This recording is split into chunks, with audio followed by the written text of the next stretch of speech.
Hello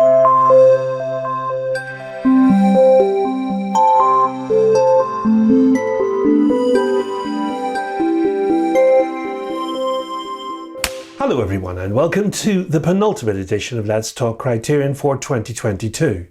Now the final edition will be my top 10 favourite releases of the year, coming to you on Boxing Day.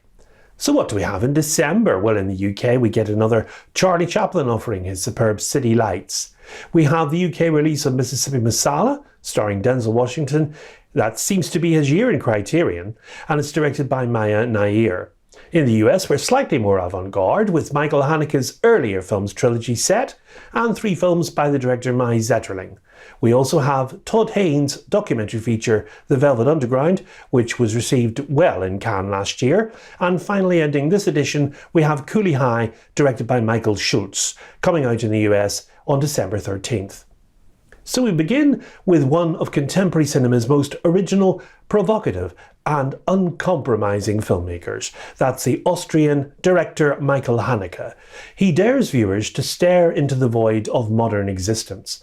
With his first 3 theatrical features, that's The Seventh Continent, Benny's Video and 71 Fragments of a Chronology of Chance, he presents to us a trilogy depicting a coldly bureaucratic society in which genuine human relationships have been supplanted by a deep-seated collective malaise. Haneke established the rigorous visual style and unsettling themes that would recur throughout his work, exploring the relationship among consumerism, violence, mass media and contemporary alienation. These brilliant, relentlessly probing films open up profound questions about the world in which we live while refusing the false comfort of easy answers. Michael Haneke is well liked by Criterion, with The Piano Teacher, Funny Games and Code Unknown already in the collection. Now these films are his first features, and of course he was establishing his unique visual shooting style. The Seventh Continent, that's Der Siebente Kontinent, is a 1989 Austrian drama film directed by Haneke. Now it's his debut feature film, and the film chronicles the last years of an Austrian family which consists of Georg, an engineer, his wife Anna, an optician, and their young daughter Eva. Now they lead a seemingly routine urban middle-class life, but they're actually planning something far more sinister. The film was selected as the Austrian entry for the Best Foreign Language Film at the 62nd Academy Awards, but wasn't accepted as a nominee.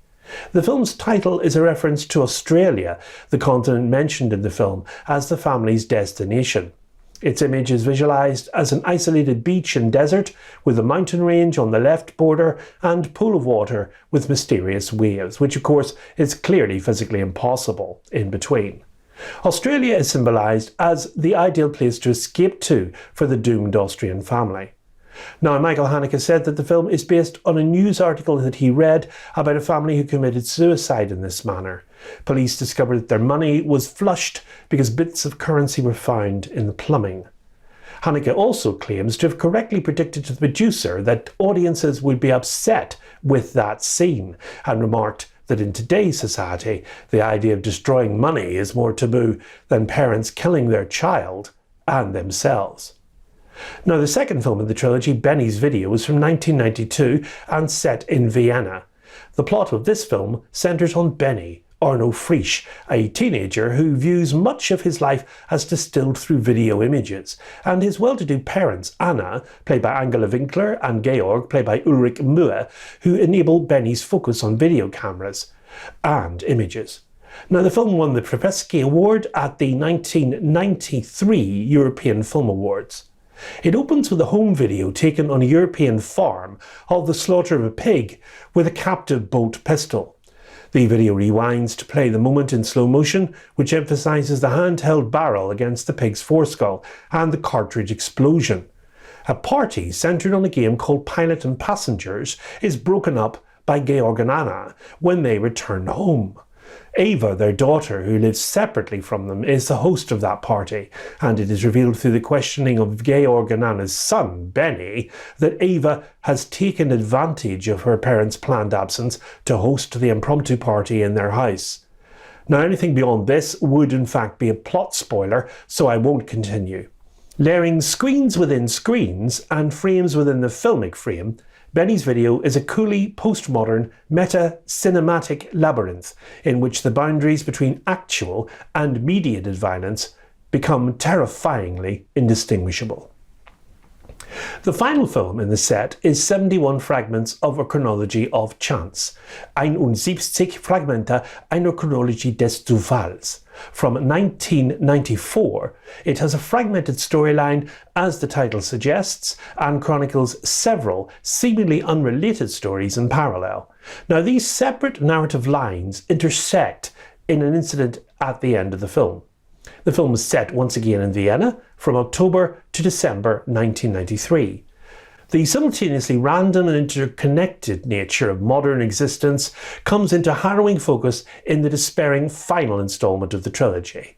71 intricate puzzle-like scenes survey the routines of a handful of seemingly unrelated people, including an undocumented Romanian boy living on the streets of Vienna, a couple who are desperate to adopt a child, and a college student on the edge whose stories collide in a devastating encounter at a bank.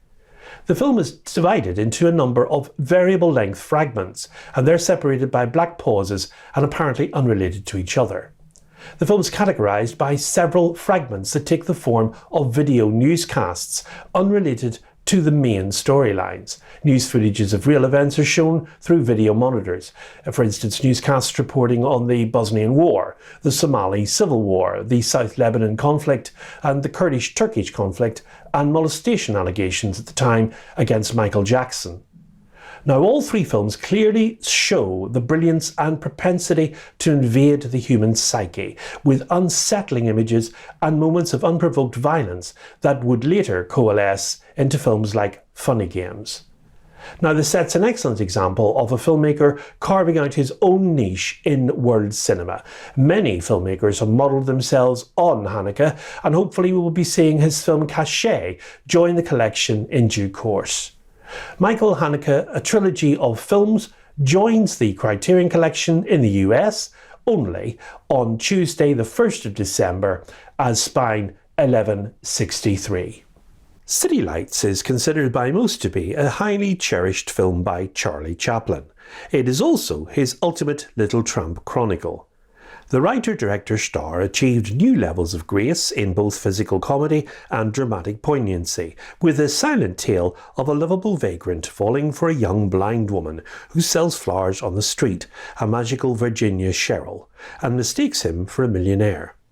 Though this Depression-era smash was made after the advent of sound, Chaplin remained steadfast in his love for the expressive beauty of the pre-talkie form.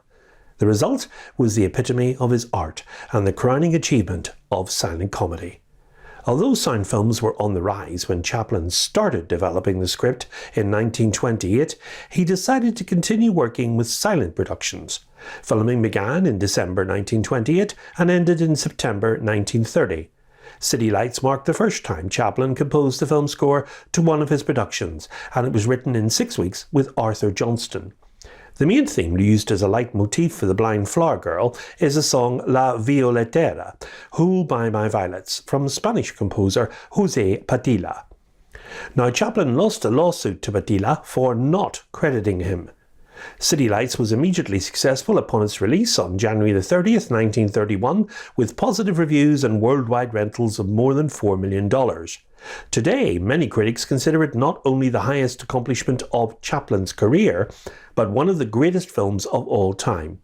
Chaplin biographer Geoffrey Vance believes City Lights is not only Charles Chaplin's masterpiece, it is an act of defiance, as it premiered 4 years into the era of sound, which began with the premiere of The Jazz Singer in 1927. In 1991, the Library of Congress selected it for preservation in the United States National Film Registry as being culturally, historically or aesthetically significant. And in 2007, the American Film Institute ranked it 11th on its list of the best American films ever made. In 1949, the critic James Agee called the film's final scene the greatest single piece of acting ever committed to film. And the cast consists of Virginia Cheryl as a blind girl, Florence Lee as her grandmother, Harry Myers as an eccentric millionaire, Al Ernest Garcia as his butler, credited in the film as Alan Garcia, Hank Mann as a prize fighter, and Charlie Chaplin as a tramp. On the set of the film, Chaplin was noted for doing many more takes than other directors had at that time. Production began with the first scene at the flower stand, where the little tramp first meets the blind flower girl.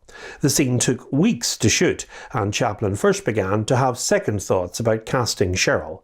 In his autobiography, he wrote that he took responsibility for his on-set tensions with Cheryl, blaming the stress of making the film for the conflict that there was between them. The features on the disc for City Lights are a new digital restoration from a 4K film transfer with uncompressed mono soundtrack on the Blu-ray. New audio commentary by Charlie Chaplin biographer Jeffrey Vance. Chaplin Today's City Lights, a 2003 documentary on the film featuring Aardman Animations co-founder Peter Lord. Chaplin Studios, Creative Freedom by Design, a new interview programme featuring visual effects expert Craig Barron. Archival footage from the production of City Lights, including film from the set, with audio commentary by Chaplin historian Hugh Merrin, a costume test, a rehearsal, and a complete scene not used in the film. There's also an excerpt from Chaplin's short film from 1915, The Champion, along with footage of the director with boxing stars at Chaplin Studios in 1918. There are trailers and an essay by critic Gary Giddens and a 1966 interview with Chaplin. Cover illustration is by Seth. City Lights has a running time of 86 minutes and it finally joins the UK Criterion collection on Monday, December the 12th, with existing spine of 680. A fearlessly transgressive, long overlooked pioneer of feminist cinema is the Swedish actor-turned-director Mai Zetterling. Now, she ruffled the feathers of the patriarchal establishment with a string of bracingly modern, sexually frank and politically incendiary films focused on female agency and the turbulent state of 20th century Europe. Criterion are celebrating her work with a trio of her films, starting with her 1964 feature Loving Couples. Now, the title of Mai Zetterling's boldly iconoclastic debut feature, adapted from a cycle of 7 novels by the provocative feminist writer Agnes von Krusensterne, drips with irony. In 1915, 3 pregnant women from varying social backgrounds, that's Harriet Anderson, Gunnar Lindblom and Geo Petri, enter a maternity ward. Cue a swirl of perspective-shifting flashbacks that with searing psychological insight illuminate the divergent yet interconnected experiences that brought them there. And that came to a head during one lavish, debauched midsummer celebration. Widely subversive in its treatment of sexuality, gender, class, religion, marriage and motherhood, Loving Couples is as electrifying a first feature as any in cinema history, announcing the arrival of an uncompromising artist in pursuit of raw emotional truth. Now, the cast partly consists of Harriet Anderson as Agda Fridborg, Gunnar Lindblom as Adela Holmström, Geo Petri as Angela von Pallen, Anita Björk as Petra von Pallen, Gunnar Bjornstrand as Dr. Jakob Lewin, and Eva Dahlbeck as Mrs. Landborg. Night Games from 1966 is outrageous and explosively controversial. In fact, the Venice Film Festival refused to screen the film, while John Waters has called it his favourite film. Mai Zetterling's second feature is a blazing psychosexual odyssey with heaving Freudian flourishes. On the eve of his marriage to his fiancée, Lena Brundin, Jan, played by Keva Liem, returns to his childhood home, a sprawling estate stuffed with antiques, where he relives his memories of his beautiful, decadent, mercurial mother, Ingrid Thulin, and finds himself forced to confront his unresolved Oedipal longings. Seamlessly interweaving past and present, carnivalesque camp and potent symbolism, Night Games functions as both a feverishly perverse family portrait and a serious statement on the tormented soul of a modern Europe, reckoning with the demons of its past. Now, the film presented at the 27th Venice International Film Festival, where it was considered so controversial that it was shown to the jury in private. And in fact, the film was also the cause of the former child star Shirley Temple's resignation from the San Francisco International Film Festival. Temple denounced the film as pornography for profit and was against it being shown at that festival. My Zetterling cinema reached new heights of exuberance and experimentation and fierce political engagement in 1968 with The Girls, a pointed and playful touchstone of 1960s feminist cinema, as they tour Sweden in a theatrical production of Lysistrata, performing to often uncomprehending audiences. Three women, national cinema icons Bibi Andersson, Harriet Andersson and Gunnar Lindblom, find their own lives and marriages mirrored in the complex combative gender relations at the heart of Aristophanes' play. On-stage drama, off-stage reality, and a torrent of surrealist fantasies and daydreams collide in The Girls, a slashing, sardonic reflection on the myriad challenges confronting women on their path to liberation, and on the struggles of the female artist fighting to make her voice heard over the patriarchal din. Now, her ability to render subjective psychological states with startling immediacy is on display in these three taboo-shattering works from the 1960s, featuring some of Sweden's most iconic film stars.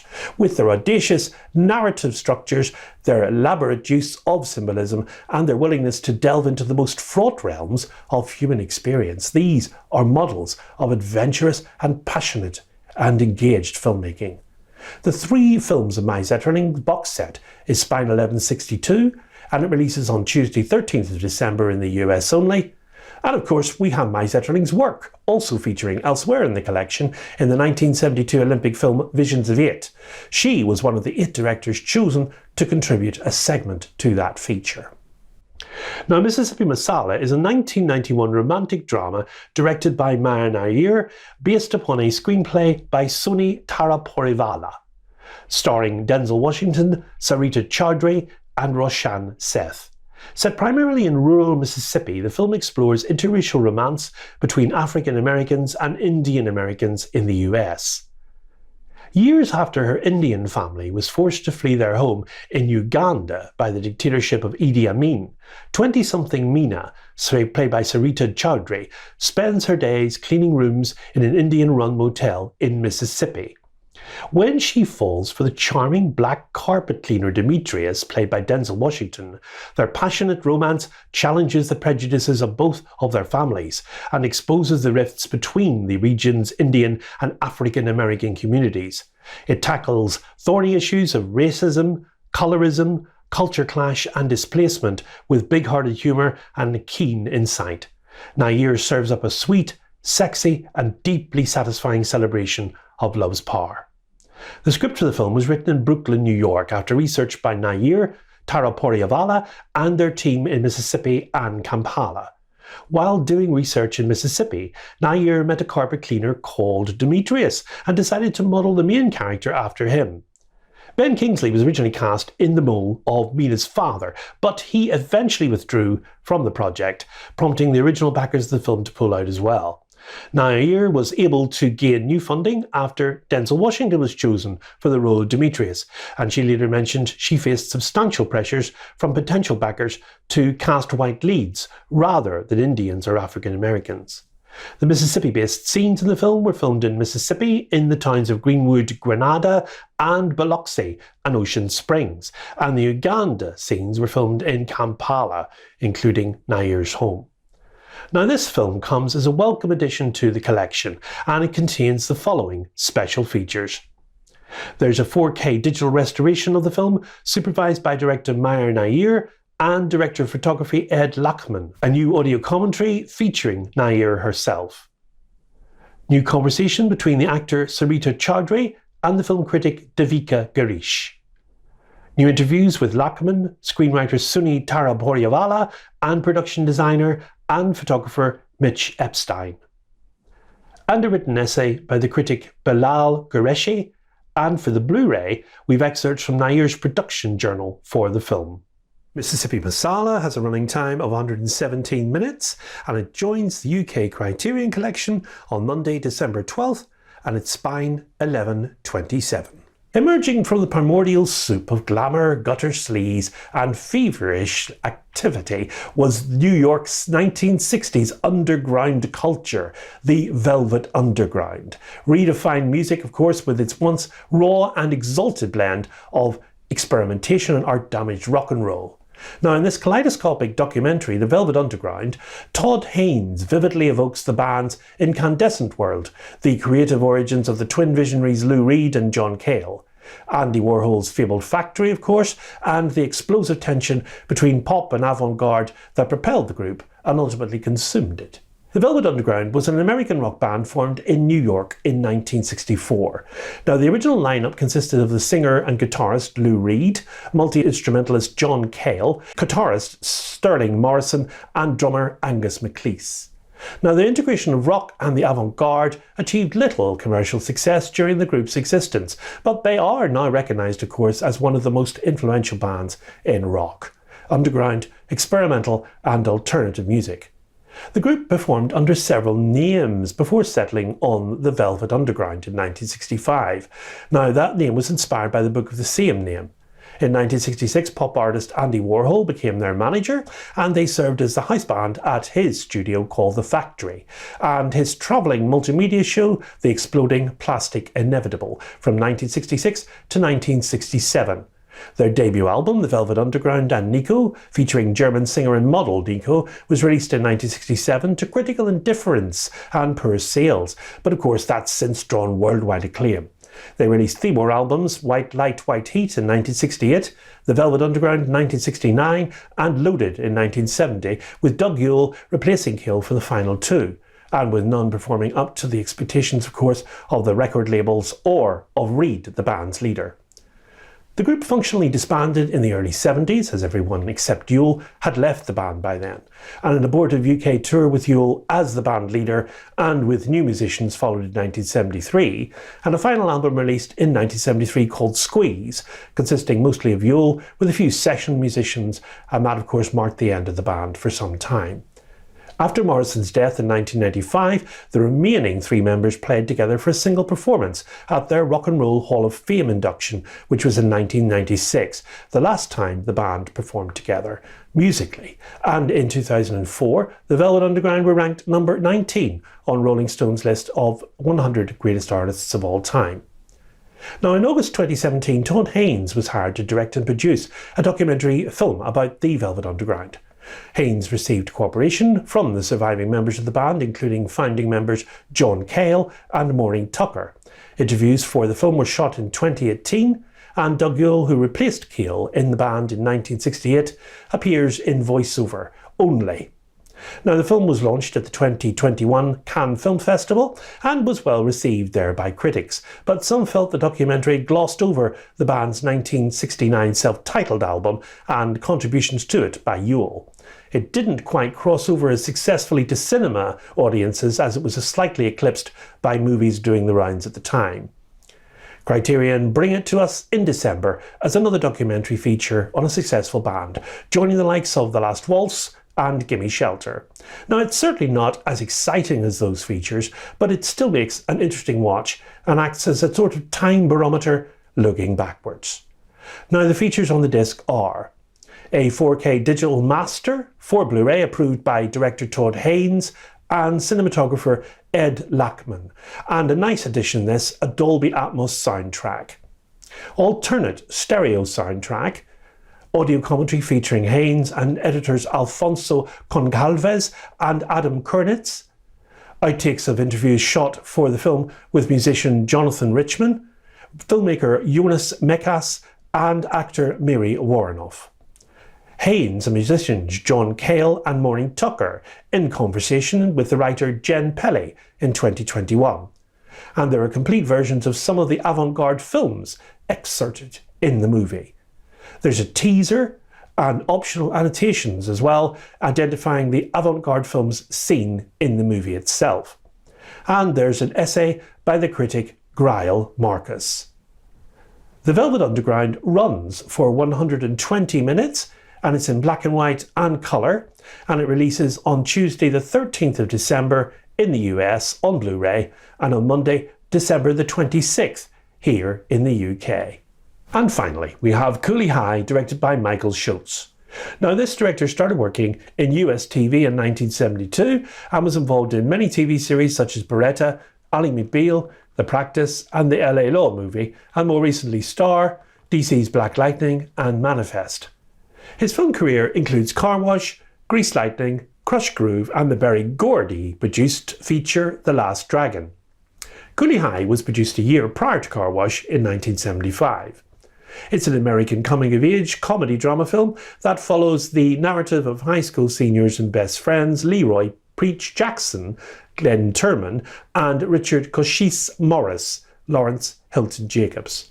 Written by Eric Montt and directed by Michael Schultz, the film primarily shot in Chicago, Illinois, and was a major hit at the box office, grossing $13 million. The light-hearted turned tragic storyline was complemented by a soundtrack featuring many famous Motown hits. It's Chicago in 1964. It's the end of high school for aspiring poet Preach and his best friend Cochise, and they have a full slate of extracurricular activities planned. Swinging dance parties, late-night joyrides, and the stumbling pursuit of romance. Of course, when you're a young black man in America, there's no guarantee that your coming-of-age story will be free of complications. Director Michael Schultz and screenwriter Eric Montt, who drew on his own experiences when he was growing up in Chicago's Cabrini Green housing project, arrived at something truly unique in 1970s cinema. Cooley High is seen as changing the landscape for black people in film, with its humane focus on the dreams of young inner-city black men, according to actor and film director Robert Townsend, who got his start in film with a one-line walk-on role in Cooley High. Screenwriter and producer Larry Karaszewski holds that the film is about one of the great movies about friendship, with outstanding performances by the male leads. Boyz II Men named their debut album Cooley High Harmony, which featured a version of the song It's So Hard to Say Goodbye to Yesterday from the Cooley High soundtrack. The 1991 movie Boys in the Hood was also heavily influenced by Cooley High. During the 40th anniversary of the film's release, national syndicated news station NPR published a story that discussed some of the fondest memories that the cast and crew shared of the film's production. Actor Sherman Smith, now using the professional name Rick Stone, who played the character of Stone in the film, recalled how he was approached by producers of the film while he was playing basketball one day. The crew members were looking for realistic gang members to be a part of the cast, and after being tipped off by police, producers offered Stone and his sidekick Norman Gibson a part. He played the character Robert in the film, incidentally. Now, the film also went down very, very favourably with critics. Jack Slater of the New York Times, for instance, was positive, writing, "To be black and to watch Cooley High is to see one's vanished innocence and beauty." Slater acknowledged also that the movie was being hailed as a black American graffiti, but he thought Cooley High had far more vitality and variety than that film had had. Gene Siskel of the Chicago Tribune gave the film 3.5 stars out of 4, and he wrote that the opening 10 minutes leave you with the impression that Cooley High is going to be nothing more than a series of routine and unfunny gags. But then the film's magic goes to work, and Cooley High turns into a beguiling story that's affecting, lasting, and certainly worth seeing more than once. Now, the features on the disc for Cooley High are a new restored 4K digital transfer, supervised and approved by director Michael Schultz, with a mono soundtrack. New conversation between Schultz and film scholar Raquel J. Gates, a programme on the making of the film panel discussion from the 2019 tribute to Cooley High at the Academy of Motion Picture Arts and Sciences, featuring Schultz, actor-filmmaker Robert Townsend, casting director Gloria Schultz, and actors Lawrence Hilton Jacobs and Garrett Morris. And an essay written by critic Craig Barboza. And new cover art is by Manasseh Johnson Sr. Cooley High was an easy benchmark for many teen coming-of-age movies to arrive throughout the 80s, and it's accepted as being one of the first to successfully integrate Motown music into its soundtrack and focus with an authentic portrait of black teens striving towards a brighter future, and it was brought to life, of course, by a dynamic and energising ensemble cast.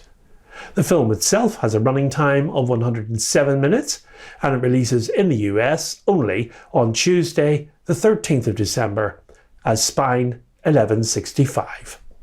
And that brings our last preview edition of Let's Talk Criterion to a close.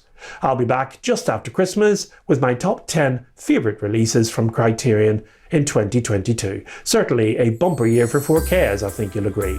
So until then, from me it's a Merry Christmas, and above all, keep watching those great movies.